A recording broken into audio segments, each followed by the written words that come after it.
Good evening, and welcome to episode 69 of the Political Mic podcast. Another landmark domestic legislative achievement is signed into law as Democrats gear up for a victory lap ahead of this November's crucial midterm elections. The Taliban government takes to the streets to celebrate and commemorate 1 year since the chaotic U.S. withdrawal from Afghanistan, ending a 20-year war. This past Tuesday night's primaries in Alaska and in Wyoming shows a tale of two Republicans, as Palin advances to the House general election while Liz Cheney, a regular thorn in Trump's side, is officially ousted. And a federal judge said that a version of the affidavit used to obtain a search warrant for former President Trump's resort home Mar-a-Lago can be unsealed. Will this result in further threats of violence to the F.B.I. and its members? Here to help me make sense of all of this is a very outstanding and accomplished group of individuals. And I want to go ahead and introduce them to you at this moment. We have Professor Raul Andrews, Jr., who is back on. Glad to have him back. Professor Andrews is the 135th president of the Bar Association of the District of Columbia, BADC. The BADC was the first bar association in the District of Columbia and the third oldest bar association in the United States. Raul also serves as a board member of the Thurgood Marshall Center Trust, an adjunct professor at Georgetown University and the Howard University School of Law, and the national chairman of the Public Policy Committee of Kappa Alpha Psi Fraternity Incorporated. Among other honors for servant leadership, Professor Raul was the recipient of the 2022 Charles Hamilton Houston Award from the D.C. Courts, the 2016 National Humanitarian Award from the National Association of Black Veterans, and the 2006 Pro Bono Lawyer of the Year Award from the D.C. Bar. Professor Andrews, it's a privilege and honor to have you back on tonight. Thank you, Mr. Taylor. Always a privilege to be with you as well. And just disclosure, I've had the privilege of being in his housing and urban development class. I mean, his housing discrimination class, I should say. And it was one of the best classes I took at Howard Law. So I'm glad to have his intellect reflected on the program tonight. We're also going to be joined by Professor Darren Johnson, who is an associate professor of law at Howard University School of Law. Professor Johnson received his Bachelor's of Arts degree from Yale College in 1997. And his Juris Doctorate from Harvard Law School in 2000. At Harvard Law School, he was the executive editor of the Harvard Civil Rights Civil Liberties Law Review. Professor Johnson was recognized by Harvard Law School with the Irving R. Kaufman Public Interest Fellowship, the Samuel Heyman Fellowship for Public Service, and the Wasserstein Public Interest Fellowship. During his final year of law school, Professor Johnson was selected as one of only two commissioned U.S. Army officers to serve in the Secretary of the Army General Counsel's Office Honors Program at the Pentagon. He served as an assistant general counsel to the Army Secretariat for 4 years, completing his military service with the rank of captain. After leaving the Pentagon, Professor Johnson continued to practice law as an attorney advisor in the U.S. Department of State's Office of the Legal Advisor. And during his tenure with the Office of the Legal Advisor, Professor Johnson advised on a wide range of international legal issues involving Middle Eastern, political, military, United Nations, and other multilateral matters. In 2007, he served as the legal advisor to the United States Embassy in Baghdad, Iraq. Professor Johnson also served on detail to the Office of the White House Counsel from 2011 to 2012. After returning to the State Department in 2012, Professor Johnson served as Chief of Staff in the newly formed Office of the Special Coordinator for Middle East Transitions. Professor Johnson also serves as an adjunct professor and lecturer at Georgetown. He served as an adjunct professor and lecturer at Georgetown University Law Center, the Texas Southern University Thurgood Marshall School of Law, and the American University Washington College of Law. He was honored to receive the Faculty Member of the Year Award from the Howard University School of Law Student Bar Association in 2016. He is a member of the Illinois Bar and the U.S. Supreme Court Bar. Professor Johnson is going to be joining us hopefully soon. And we have also another a friend of mine, Ethan Zebediah, a 2019 graduate of Howard University School of Law. He's a New York corporate attorney by day and moonlights as a political news commentator for several independent media outlets. And currently, he co-hosts the podcast 2 Weeks Notice with new episodes every other Wednesday. Ethan, it's a privilege to have you back on. And we also have Nate Honore, who at this point should be the co-host. He's the de facto co-host of the Political Mic. He's been on so many episodes, and I'm glad to have him back on and always ready. He's the Minuteman of the program. Mr. Nate Honore, of course, is a recent graduate of Quinnipiac University School of Law, graduating this past May. Nate, it's good to have you back on the program. So President Biden signed another landmark domestic bill, the Inflation Reduction Act. President Joe Biden on Tuesday signed this historic bill into law, which addresses climate change. It also has some tax reform measures in there, and it also allows Medicare for the first time to negotiate on behalf of the American people. Medicaid to negotiate on behalf of the American people. So Biden is doing what he campaigned on, and that is he's governing from the center. He's doing this in an era, which is interesting, when the incentive for many is not to compromise and to wear the label of obstructionist as a badge of honor.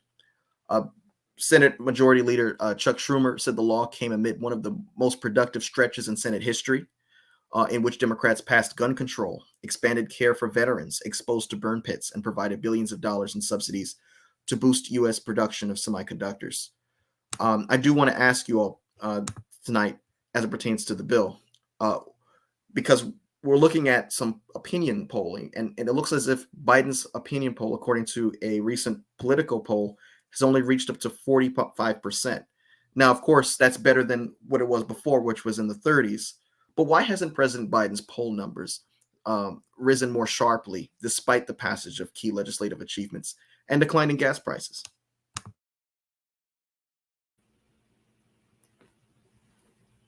Mike, it's a pleasure to be here. I guess I can start with that question. I think it's because Democrats haven't done a great job of really messaging, really getting out in front of the public and talking about the great things. Not to mention, this bill just was signed last week, and so there's a lot of folks who haven't quite heard the news yet, let alone have the effects, taking place yet. So I think as the weeks to come, we'll start to hear more and more about it as politicians gear up for general elections come November. I think a lot more folks will start to hear about some of the great successes and the litany of legislative accomplishments that you mentioned. One thing I think that it's important to point out is a great number of those accomplishments just in these past couple of weeks have actually been bipartisan accomplishments. Something that naysayers for the past few weeks, few months of and even the first couple years of the Biden administration that said would be virtually impossible, even with a very slim Senate, very slim congressional majority, and let alone a tie, virtual tie in the Senate between Democrats and Republicans. And President Biden has not only been able to get a lot of legislative accomplishments through major pieces of legislation, major progressive pieces of legislation, but he's also been able to do that with the votes of some Republicans. I think that's something that people didn't believe was possible, myself included in some cases, but he's been very effective in getting those things done. Awesome, and welcome, Professor Johnson. I did introduce you. Very, very impressive background. I'm glad to have you on tonight. And again, the question we're tackling right now is, why hasn't President Biden's poll numbers seen a greater rise despite the passage of key legislative achievements and declining gas prices? We discussed the fact that the latest Politico poll had him at 45% favorability among the American electorate. We're looking to see what other factors are in play that may cause this only slow increase.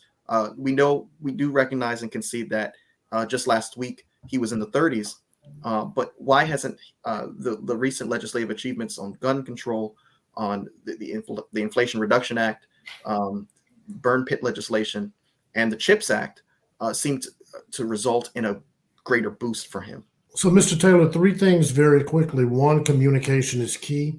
And I think if you don't tie communication with a clear roadmap for where you're trying to go, our microwave mentality doesn't allow us to track what's happening. So you have key legislation getting passed, and ordinarily you could take credit for it, but it seems to take forever to happen.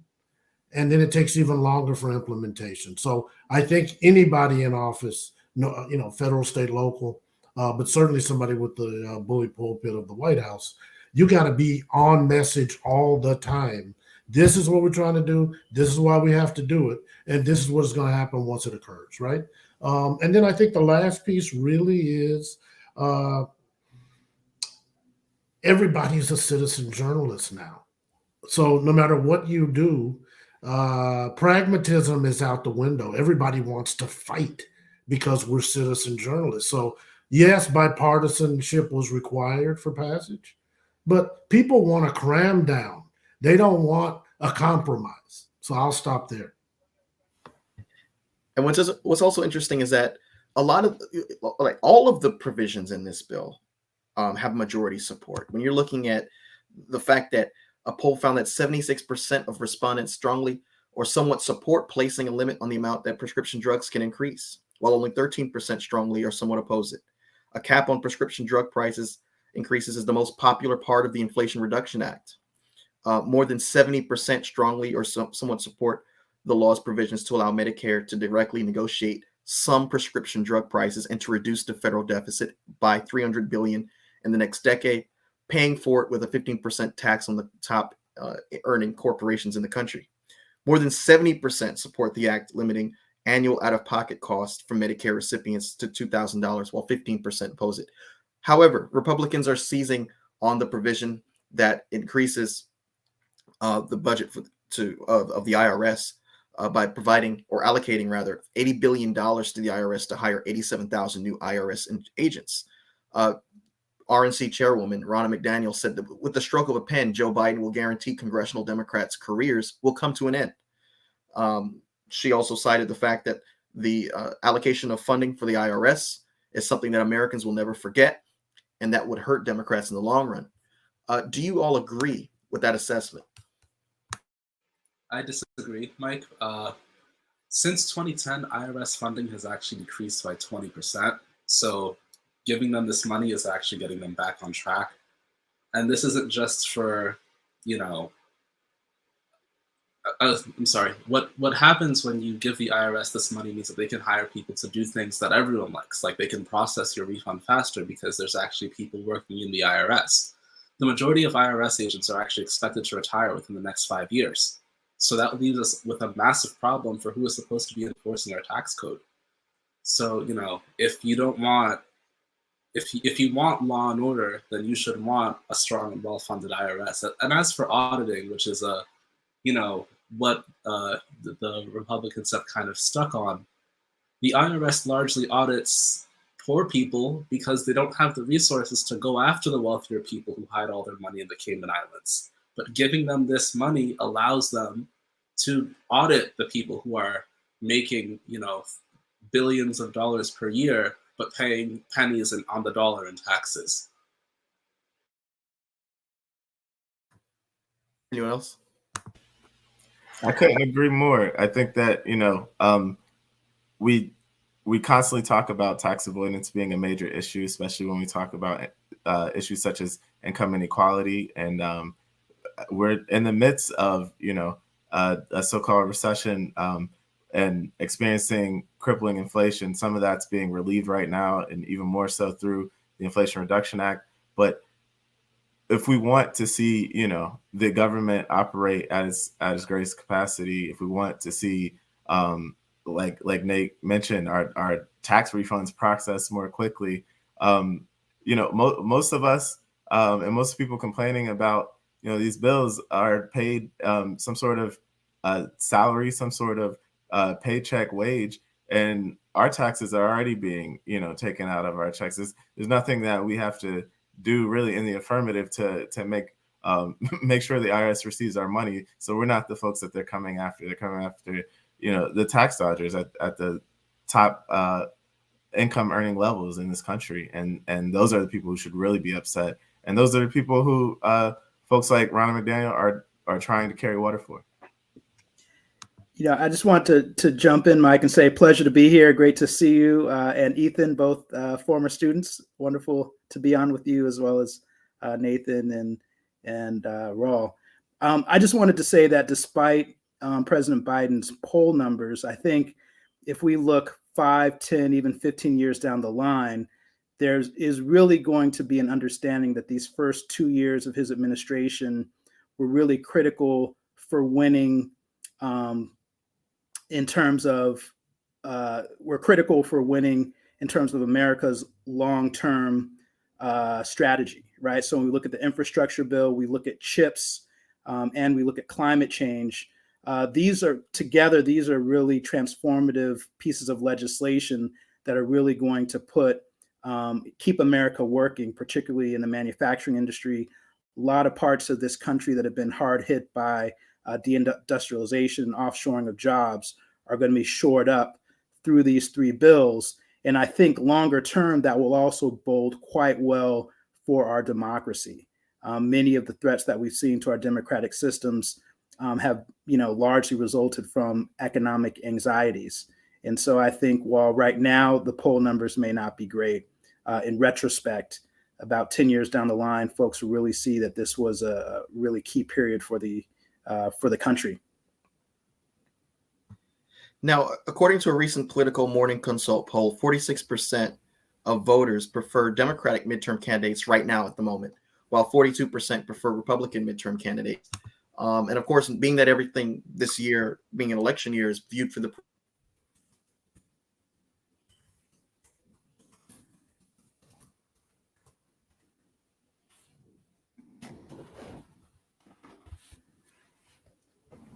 Nathan, I think you need to step in. I think the question Mike was going to ask, or at least I hope the question I think he was going to ask is, how do you feel that chips and inflation reduction, the PACT Act, and all of these various pieces of legislation affect the Democratic chances of winning in November? Traditionally, the president's party loses seats. Earlier in the year, it looked like Democrats were headed for a total wipeout in both houses. But today, Mitch McConnell admitted that the Senate is more likely to stay Democratic than flip Republican. So how do you feel Democrats have improved their chances for November?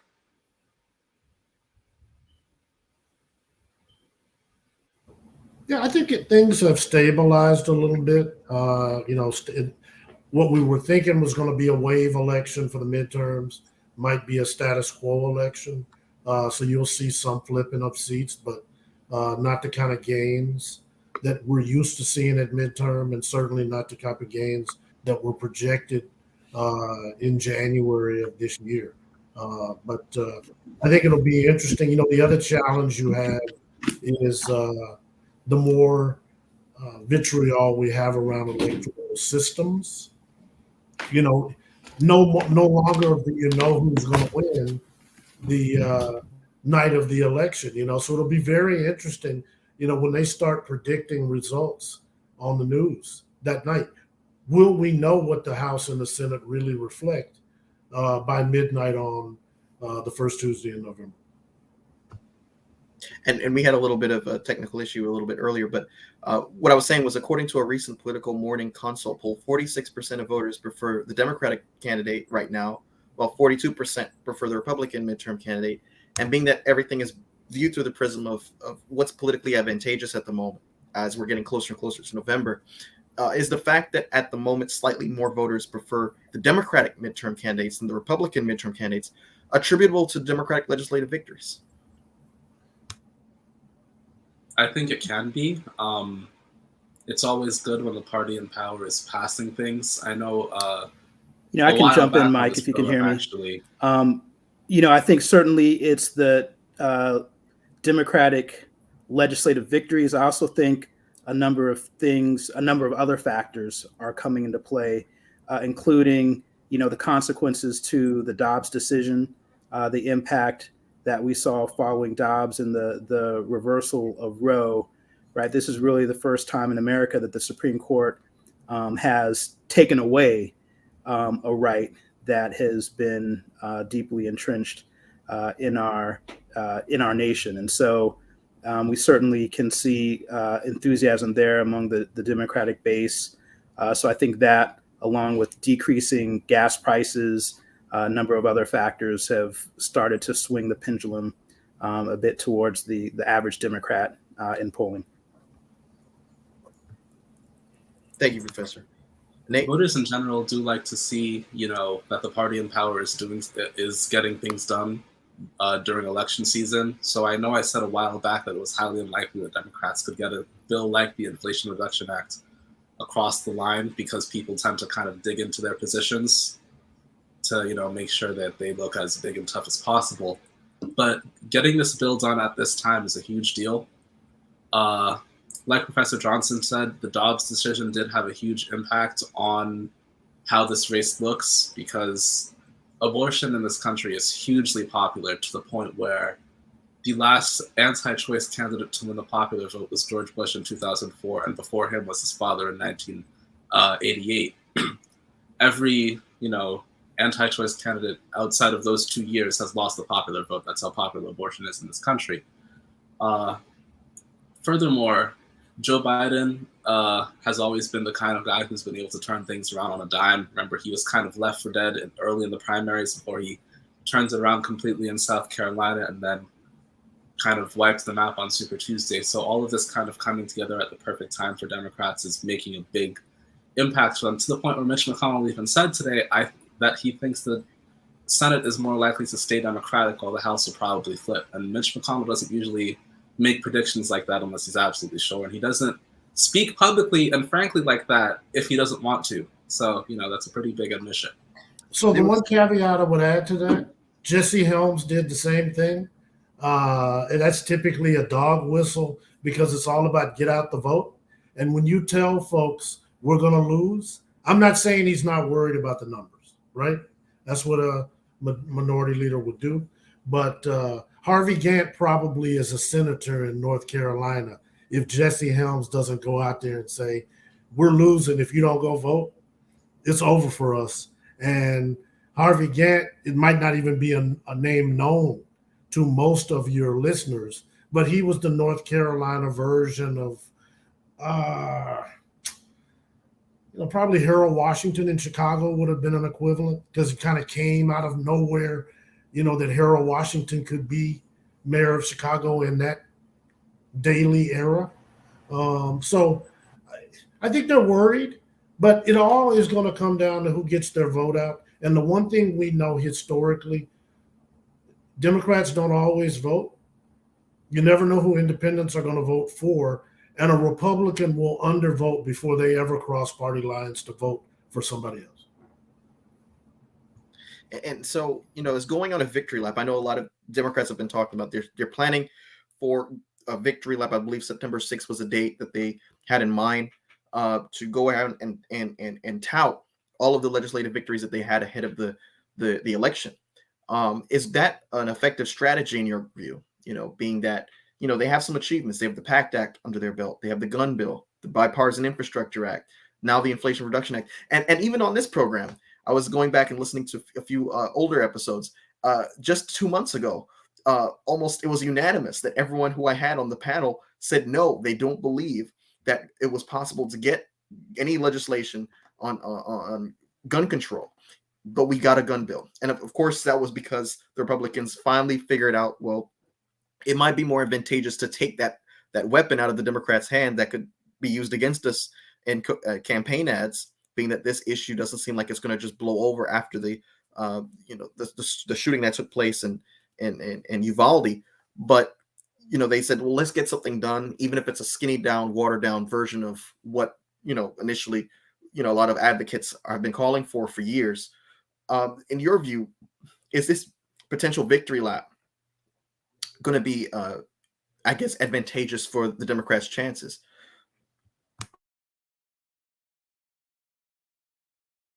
Well, if you want people to vote for you, you have to kind of give them a good reason, right? And so Democrats can say, we took care of the veterans, we made your kids safer in schools, we fixed your crumbling roads and bridges.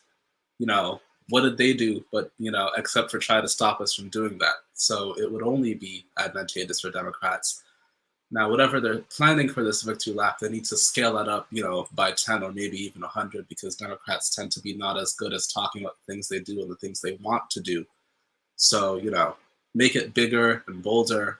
The CARES Act victory lap, not the CARES Act, excuse me, the American Rescue Plan victory lap, for example, is a good example of passing popular legislation and quickly going out to support it, because, they had the wind at their backs at that point in the Biden administration, and it was a very popular piece of legislation. So that's kind of what they need to mirror, except make it bigger and bolder.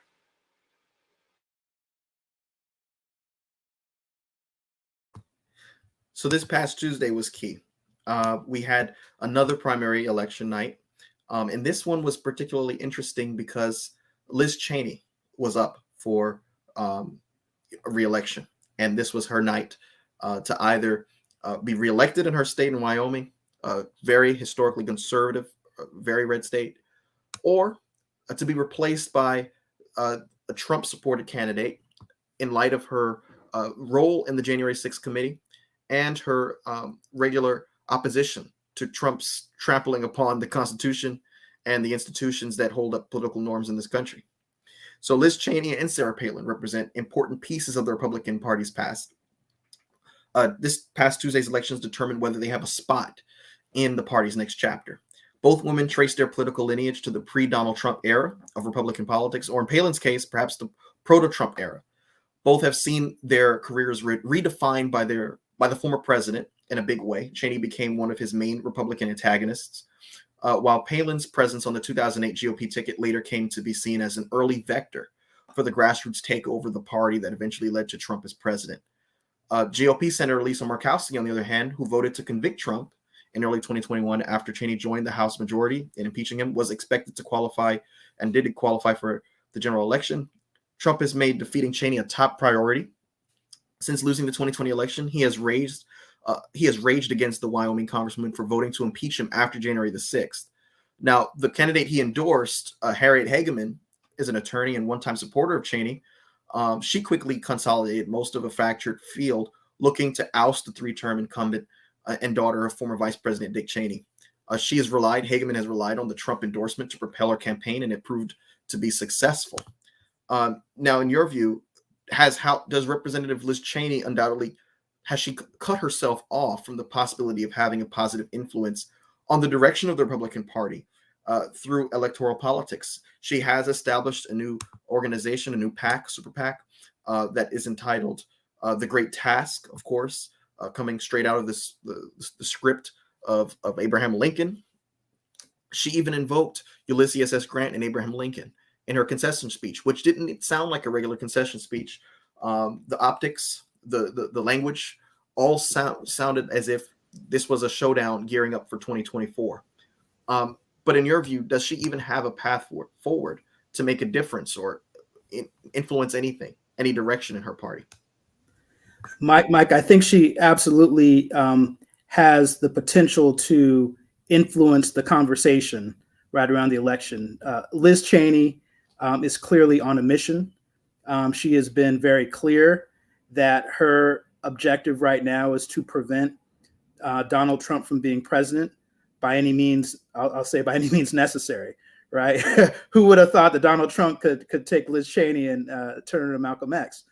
But in all seriousness, right, she is very committed, right, to defeating Donald Trump. She sees him as an existential threat to our democracy.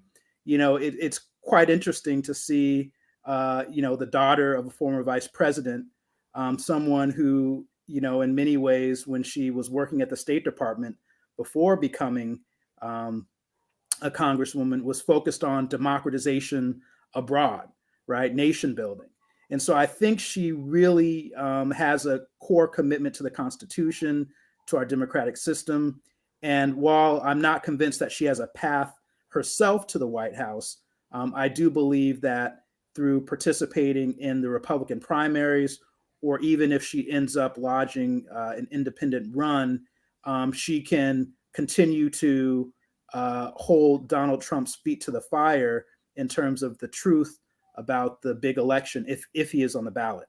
And so I think in many ways, this isn't about her becoming president. This is about her keeping Donald Trump from becoming president and defeating the existential threat. Yeah, I agree with you, Professor Johnson. The other thing I would add is that outside the Beltway and the January 6 hearings, who even knew who Liz Cheney was? Now you can honestly say, even in a loss, who doesn't know who Liz Cheney is? Now, they probably want to know more. And truth be told, she is a dyed-in-the-wool post-New Deal Republican. This isn't a made-up. I was in a party before and I changed parties, that kind of thing. That's her family vestige. So I think she will be in the public square. I think she will raise with that super PAC a lot of money. And then the question becomes, what investments does she make with the money that she gets from the super PAC? Because it's not like she personally would need the money. She could be fine to just go away, write books, speak on the lecture circuit, so forth and so on. I think she really is committed, as Professor Johnson said. Let me stop whatever could happen in 2024, and we'll take it from there. The other thing that happens, Mr. Taylor, is when Republicans run something, they find friends to be their running mates, and you almost never hear somebody asking a Republican candidate, why don't you put a Democrat on the ticket and let's see what happens. But when the Democrats run, it's not uncommon to say, well, maybe what I want to do is split it, and I could show bipartisanship. But so she might be on somebody's ticket. I don't think Professor Johnson would be an independent. So I think she would be in there, Donniebrooking it, either as a viable vice presidential candidate or even potentially running in her own right. Yeah. And the thing that's interesting with Liz Cheney's now position now as a sitting duck is that she's now free, to raise as much money as she can with this new super PAC that formerly was her campaign, and dedicate and allocate all of the energy and funds that she receives through this new super PAC, the Great Task, for the sole purpose, like Professor Johnson mentioned, of getting Trump out of American electoral politics, period. She has made that her sole purpose, her political mission. And conviction politicians usually do fairly well in gathering and generating support. I think what's also interesting is that you have Mike Pence spending a lot of time in New Hampshire lately, and he mentioned, he's been speaking out and been more vocal and been more willing than we've ever seen him before to break away from his former boss. In addition to the fact that he denounced calls to defund the FBI, comparing them to calls to defund the police, he also made clear that he didn't have any problems in making sure that he didn't improperly take classified documents. And he's taking carefully measured steps to distinguish himself as a conservative candidate that can serve as a home for those that I think Liz Cheney is trying to appeal to as well. Now, it is noteworthy that you had Democrats switching parties to make sure that they support Liz Cheney in this past primary this week, but it still was not enough. Ethan, you had something to add?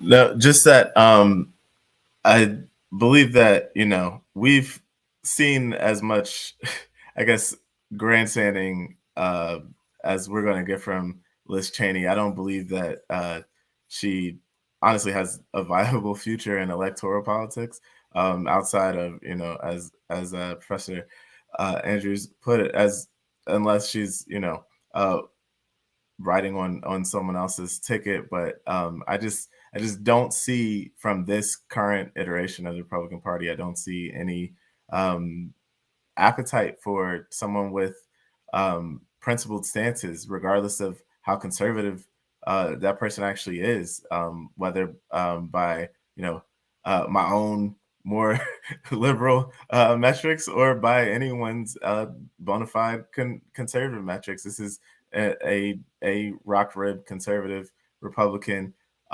She is not in any way an actual moderate. I commend her as much as I commend anyone for, acknowledging reality, but I can't necessarily say that, I just don't see a situation where with this very conservative bent Republican Party, or I wouldn't even really refer to them as conservative bent as much as they're deeply steeped in a specific ideology. And clearly, that ideology is central to the former president.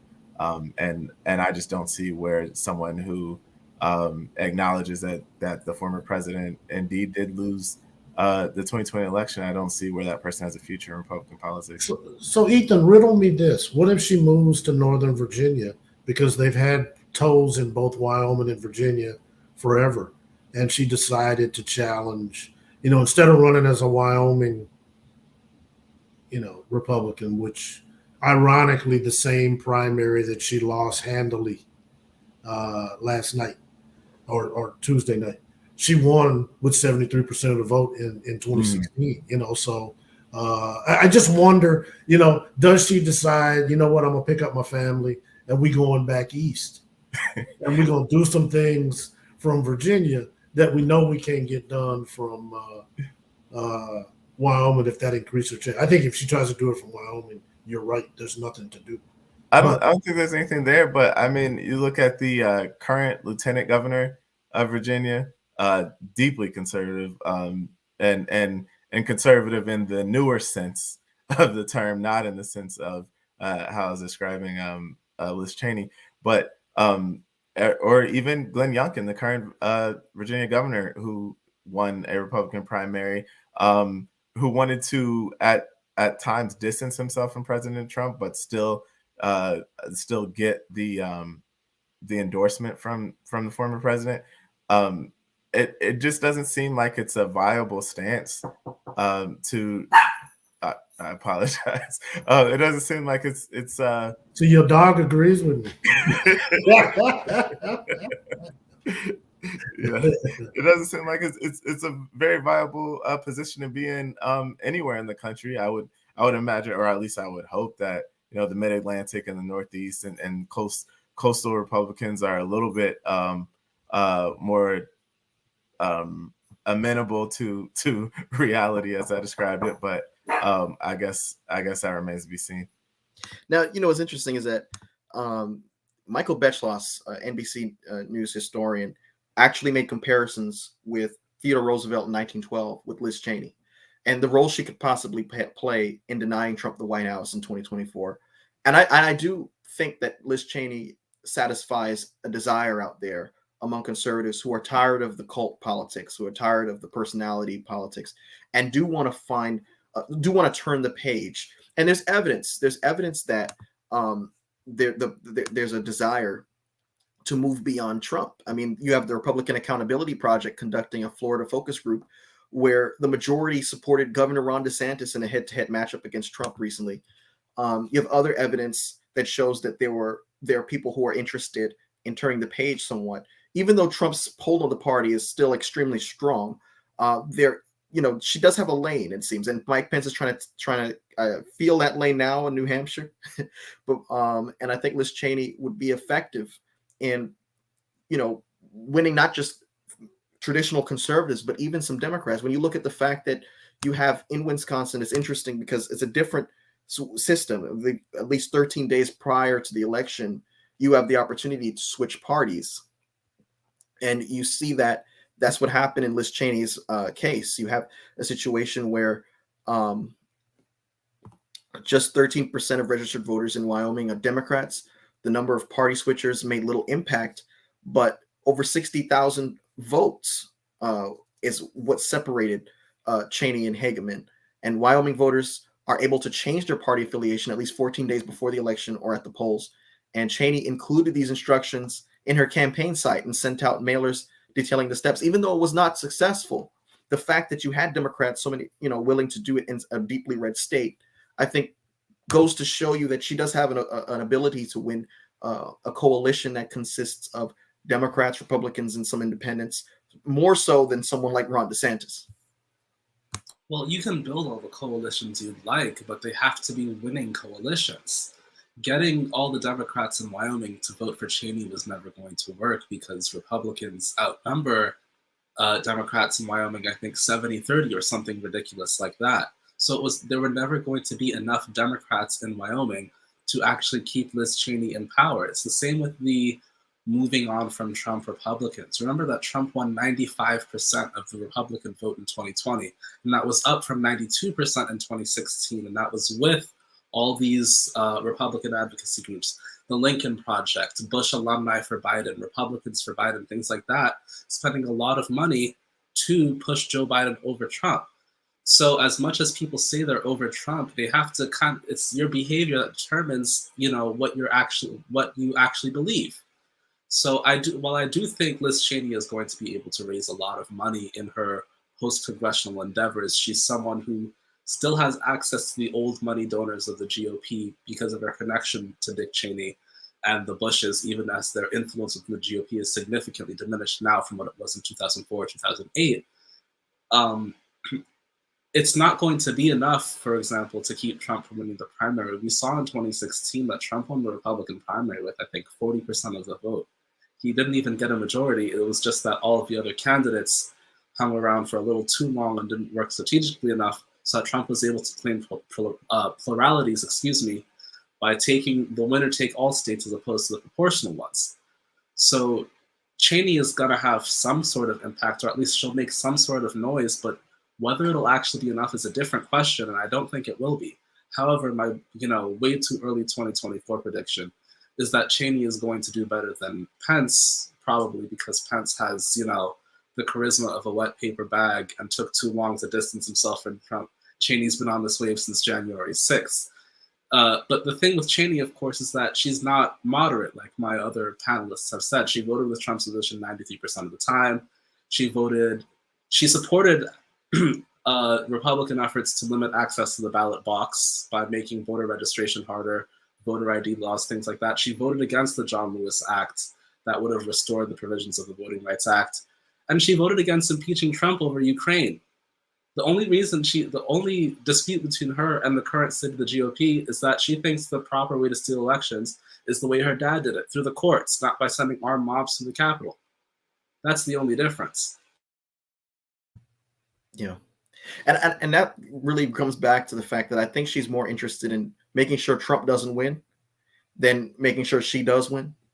Her ultimate goal, and she said it in the speech, is that now she's turning her full attention to taking Trump out of the American political story, putting a period at the end of this chapter. But on the topic of Trump, a federal judge said that parts of the affidavit that was used to obtain a search warrant for President Donald Trump's resort home, Mar-a-Lago, can be unsealed. The decision from U.S. Magistrate Judge Bruce Reinhart came after the Department of Justice asked him not to unseal the highly sensitive document, which details the government's view that it had probable cause to believe the search of Mar-a-Lago would turn up evidence of illegality. The government's investigation into the records seized from Trump's Palm Beach, Florida residence is still in its early stages, and that was a statement by Jay Bratt, head of a DOJ counterintelligence team. The affidavit contains substantial grand jury information in a case with national security overtones, and Reinhart disagreed, saying that he believed there are portions of the warrant that can be unsealed. And of course, this comes after mounting pressure for the DOJ to provide more transparency. Even Pence, who has broken away publicly from Trump, has even called for the Republicans to hold, quote, Merrick Garland, the Attorney General, accountable. What does that mean? Are you saying that the search warrant was politically motivated, issued by political bias? This is a very interesting topic because it comes at a time when there's mounting pressure and threats against the FBI. The same FBI that the Republicans were all on board for 3 days before, or a few days before the election on October 28th, 2016, when Comey reopens the probe into Hillary Clinton's email server case. All the Republicans were applauding that move. Now, all of a sudden, the FBI is, in their view, a institution dedicated to ensuring that Trump is stained and disqualified from running for president. Do you believe that the federal judge in this case made it a mistake in unsealing parts of the search warrant? Well, Mike, there are two pieces here, right? So there's, first there is the search warrant itself, which the Department of Justice advocated to be unsealed, and which Trump did not oppose. And then, of course, there's the second piece, which is the affidavit, which includes, as you noted, secret grand jury investigative information that helped to make the case for probable cause for the search warrant, right? So we're talking about information like the names, right, of the witnesses. We know that there's a witness on Trump's staff who shared information with the Department of Justice about the specific records. We know that the affidavit will also lay out other information that shares DOJ's strategy for a potential prosecution of Trump. So it's not surprising that the Department of Justice sought to have at least the affidavit sealed. The challenge is, right, that once Merrick Garland opened the door for releasing the search warrant and acknowledged the extreme public interest in seeing the search warrant, it's not surprising, right, that a number of people, including the media, right, would advocate to see much more, including the affidavit. And so I think the judge was in an unenviable position, right, of needing to balance all of these interests. I do think that one of the things he has asked the Department of Justice to do is to send a redacted version of the affidavit to him next week. So hopefully there is a version that can, keep secret some of the most sensitive information, but still allow the affidavit to meet this extreme public interest. So I think the judge is trying to balance all of these concerns.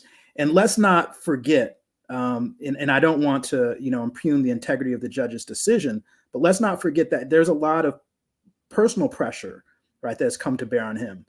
Names of the judge, personal information, FBI agents, all of the doxing that's taking place. That creates a really, really uncomfortable amount of background pressure that, if not influencing his direct decision, at least could lead one to understand that he is in a very tight spot. I 100% agree, Professor Johnson. The other thing I would say is, how many search warrants have you seen if you're not involved? So once you open Pandora's box, you don't know necessarily where it's going to go from there, because now you have a tug of war between the First Amendment and the Fourth Amendment. And I think it's very interesting. You have 5 men of color on this program, right? When everybody else gets to feel what we feel, then all of a sudden you have a feel different kind of way about how the judge looks at the law, right? I mean, because truth be told, yes, we have degrees, and yes, we do what have you, but if you get caught up, nobody gonna care what your paper says on the wall, right? And I think as we've watched people face the wrath, the former CFO of the Trump organization pled guilty today, gonna spend a few, not as long as he probably could, but they're gonna put 100 days in Rikers. I'm not trying to spend hours at Rikers. So, it's tough, but everybody getting to see what it's like to be us, because like you said, Mr. Taylor, now you want to defund the FBI, but you don't want to, and the paradox is they're always right when it's us. And when it's them, it's an outrage. And it's the same conduct at the bench and the bar. Two things can't be true. The reality of it is they do exactly the same thing. But, the same people who are outraged by, and this is tough, who are outraged by this, didn't see anything wrong in Kentucky when Breonna Taylor got killed in her home with a no-knock warrant, where they did come in guns blazing, and the attorney general there waited forever to never bring charges. And then now this DOJ, in less than a week of filing the indictment, has guilty pleas. Yeah, and you look at this situation, and for those who who have law degrees, you're thinking, the public doesn't even know the facts that led up to Merrick Garland even issuing this search warrant. That probable cause is involved, because without it, a federal judge would not sign off on it. And when you consider the fact that the public is very ill-informed about the ins and outs of how a search warrant is issued in the first place, but there's an anger for the FBI, against the FBI. The FBI, of course, conducting the same job it did in searching into Hillary Clinton's, private email server. And that was, no one about it and I, and actually had bipartisan calls for her to answer questions on Capitol Hill and to account for, her actions in that situation. All of a sudden now it's up in the air and it's too controversial. And so we're seeing single-handedly Trump go and politicize institutions one by one that we never would consider being politicized, starting with the Supreme. You have the Supreme Court. He attacked the justices on the Supreme Court. He called them Bush judges, Obama judges, Clinton judges. You have the situation where he politicized the military, he politicized the Secret Service, and there's still questions about how certain text messages were erased from January 6th. And now here we are at the Department of Justice. And now there are calls for the FBI to be defunded from the same people who pulled their hair out their head when Black Lives Matter had the call to defund the police. Obama himself said maybe we need to recalculate our language there to be more politically palatable to those who disagree with our goals. It's interesting to see Trump just go single-handedly and politicize each of these law enforcement institutions under the banner of we support law enforcement. I think jumping back a few conversations when we talk about one of the major talking points that's rolled out of this budget increase for the IRS, one of the things that I've been seeing a lot of folks in conservative media bring up is the idea that some of the job descriptions for some of these IRS agents include IRS enforcement agents that would be armed, that maybe has to use deadly force. The hyper-militarization of that's a mouthful. The hyper-militarization of the government agencies seems to be an issue when the folks who expect to have gun barrels trained on them are, conservative, whereas, as Professor Andrews mentioned not long ago, if it were any of us on this panel, the conversation around, whether or not law enforcement has too much enforcement capability, it would be a very different conversation. And so it's interesting to see how, folks who we would assume could all agree we're a nation of laws and not men. The minute that Trump is held to not even a full account, but the minute there's a step towards accountability, it's as if, you have such an explosive response from the far right, from Trump supporters, and from Republicans who pride themselves in being quote unquote moderates. I mean, why is Pence in New Hampshire saying we should hold the Attorney General accountable? Is there doubt that the Attorney General can conduct his duties in a nonpartisan manner? And if so, why is he casting doubt and putting that seed into those who are listening's head? Why are they clapping for this?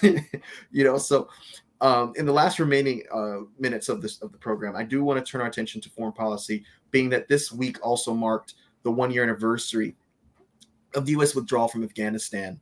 The chaotic scenes of Afghans clinging onto moving American planes, women crying and holding each other hysterically in tears because they knew that all of the gains that were made while the United States had a military presence there, the degrees they were able to pursue, the education they were able to enjoy, the rights and privileges they were able to have, are now going to be stripped away with one wave as the Taliban made clear that they're going to take over. And we see the dramatic change that has taken place over the course of a year. One of the revelations that has happened as a result of al-Zawahiri, the drone strike that killed the leader of ISIS that followed Osama bin Laden, was that he lived in a safe house in downtown Kabul for months before he was killed. And so my question is, does that revelation that al-Zawahiri lived in a safe house in downtown Kabul before he was killed by U.S. drone attacks suggest that the Taliban government could now be a safe haven for terrorists now that the United States no longer has a military presence in that? Yeah, so the easy answer is yes. I mean, the bottom line is, I don't even think you could say that bin Laden was in a safe house. He was in the only mansion that everybody drove past every day. So, I mean, the reality of it is I didn't think we should have gone to Afghanistan. We stayed too long. But I don't agree with how we pulled out because, truth be told, why are we still in Germany? Why are we still in Japan to this very day? I mean, the reality of it is the only chance for any stability in that region was a strong U.S. presence. And when we pulled out the way we pulled out and trusted an organization, if you want to call the Taliban that was never trustworthy to begin with. So I guess that's why I'll never be president, because I'm not sure there would be a Taliban if I was elected president. Yeah, Mike, I think the question of, whether al-Zawahiri's presence indicates that Afghanistan has now become a safe haven for al-Qaeda is a good one, right? So after 20 years, after 2,500 plus American lives, many more Afghani lives, and trillions of dollars, did we accomplish the original goal, right? Which was to keep Afghanistan from being a safe haven for al-Qaeda, right? Intelligence reports right now seem to indicate that al-Qaeda has not reconstituted itself in the same way as it existed in 2000. And in fact, the killing of al-Zawahiri has been framed as, again, another kind of attack in the very small network of leadership left in al-Qaeda. But the reality is, we've already seen what the Taliban rule has done over the past year, right? Afghanistan is much more looking like Afghanistan of the 90s, right, than Afghanistan of the 21st century. And so the reality is, if al-Qaeda or another terrorist group does start to reconstitute itself, the reality is there is very little that we'll be able to do to prevent that simply through drone strikes. And so I think that the United States and our partners are going to have to continue to be quite vigilant in Afghanistan and elsewhere for the foreseeable future. This Taliban 2.0 that they wanted to present to the world, I'm not buying it. And I think after seeing al-Zawahiri, walking around freely in Kabul, I think there's skepticism among our national security infrastructure as well. Yeah. Well, Mike, you have to remember as well that the war in Afghanistan began in the first place because it was believed that they were providing a safe haven to Osama bin Laden. So this is kind of, the natural progression that now, his successor to the al-Qaeda leadership is hiding out in Kabul. Now, thankfully, the U.S. is not as entangled in Afghanistan. I don't think we're headed back to a position of that kind of entanglement. But, the fear that the Taliban is going to be safe harboring terrorists is going to remain a legitimate one within the U.S. national security apparatus. Now, part of it is going to require a better understanding of cultural engagement and cultural wars. The cultural code that the Taliban follows includes not giving up your guests to enemies unless, you yourself are facing significant harm from holding on to them. A better understanding of that 20 years ago could have saved countless lives.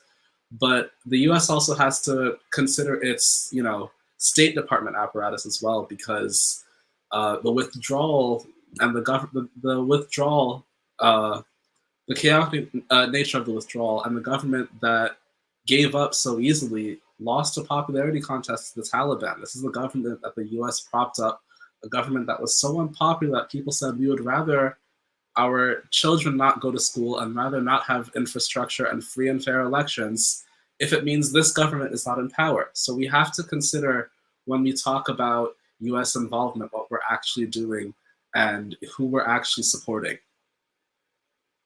Yeah, you had the Afghan president, Ghani, sitting down with Fareed Zakaria this past Sunday on his show GPS, saying, that he left Afghanistan. People have been wondering, why did you flee your country?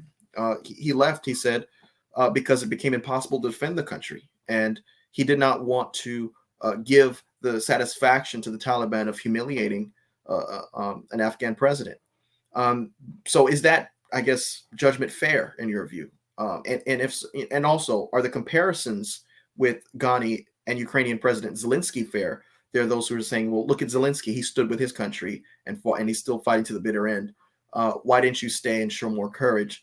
Are those comparisons fair in your view? That's the last question for the evening. I think it's a fair question, but the circumstances were quite different, right? We in the case of Russia and Ukraine, right, you had a clear commitment on the part of the Ukrainian people to fight for their independence, right, against Russia, which is, a clear outside force trying to recapture, one of its former Soviet vassals. In the case of Afghanistan, right, it really is kind of an internecine war between Afghanis, a battle that has taken place, right, over decades between, tribes, right, local tribes, and the debate as to whether there was enough power for Ghani to remain as Zelensky did, I think really collapsed once we saw the disbandment of the Afghan National Army shortly after the United States announced that it was departing. I think Ghani knew, he saw the writing on the wall, that there, to the point that was made by Nathan earlier, right? There was a lot of resentment in the Afghan public towards the national government. And with the fall of the Afghan army, there was no way that he was going to marshal the same level of support to defend the nation's institutions in the way that Zelensky has done.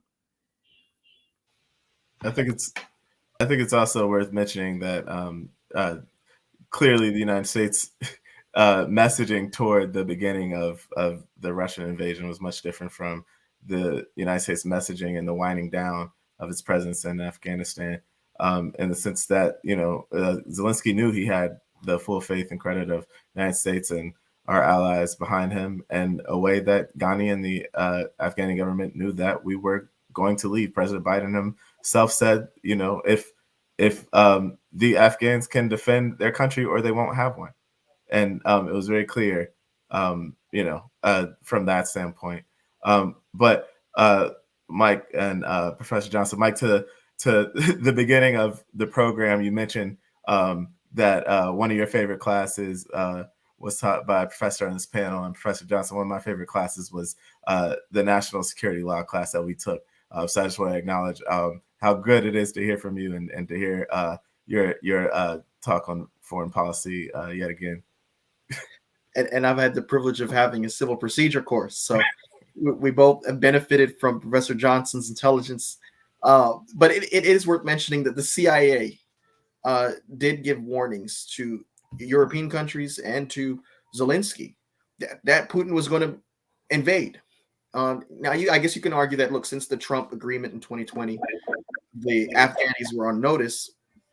But I guess those are two incomparable things, being that there was still a question mark as to whether or not that policy was going to be followed through. Of course, Biden has been consistent in his opposition to the war, even as a senator from Delaware. But if there are no other thoughts, I do want to just go ahead, jump in. Really quick, it's also important to acknowledge that the Ukrainians, and to a sense the Taliban, are fighting the same kind of war, which is a war for self-determination. The Ukrainians are fighting to remain Ukrainian and not be Russian. So of course it's easy for the people to rally around a Ukrainian leader against a not Ukrainian opponent. For the Afghani people, you've got the Taliban, which is a homegrown movement, of Afghani people, different tribes from around the country, versus a government that is U.S. backed, a government that is unpopular nationwide due to its corruption, soldiers for the government that are not being paid. They're still fighting for their own self-determination, for the right to make their own decisions, as opposed to having the U.S. pulling this, the strings behind the scenes.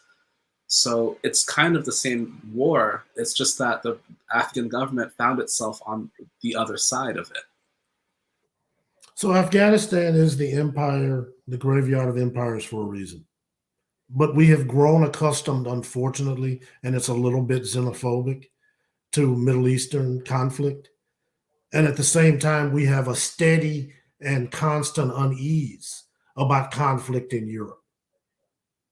Even though there have been wars for the centuries, right? But when it's a Middle East conflict or a Northern Africa conflict, people don't really lose sleep over what's happening. But go look at Biden's poll numbers before he pulled out. And you can talk about all these achievements we've been talking about all night and whether or not that was a self-inflicted political foul.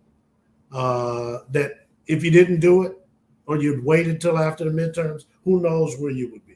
But one of the first things he decided to do I have to pull out. And now I want to try to pass all these other laws. And now he's stuck. Yeah, it's an albatross around his neck. And I think what Biden's move in taking us out, I think was masterful, because not only did it provide enough space between his first year and the re-election campaign of 24 for the American people to focus their attention on other things, but it also allowed there to be time to invest and make the necessary investments here at home. And you see through the infrastructure bill, you're seeing it through the Inflation Reduction Act, you're seeing it through the gun control measure, and you're seeing it through other legislative and executive actions that have taken place since the withdrawal. And of course, he's been underwater since. I think 53% was his high water mark before the withdrawal, and now he's underwater, just climbing up to get to the early 40s. But you're seeing that it was tactful in the way he decided to withdraw from Afghanistan. It wasn't a question of whether they'll do it; it was just a question of when. But if there are no others, I just want to thank you, Professor Andrews, Nate Honore, Ethan, Professor Johnson. I really enjoyed this conversation. It was so great to have each of your minds together as we're discussing some of these matters. I want to go ahead and encourage the viewers and listeners to go ahead and listen to The Political Mic, which is now available on all streaming platforms: Spotify, Apple Podcasts, Google Podcasts, TuneIn, and iHeartRadio, and Amazon Music. Follow, subscribe, and join the conversation.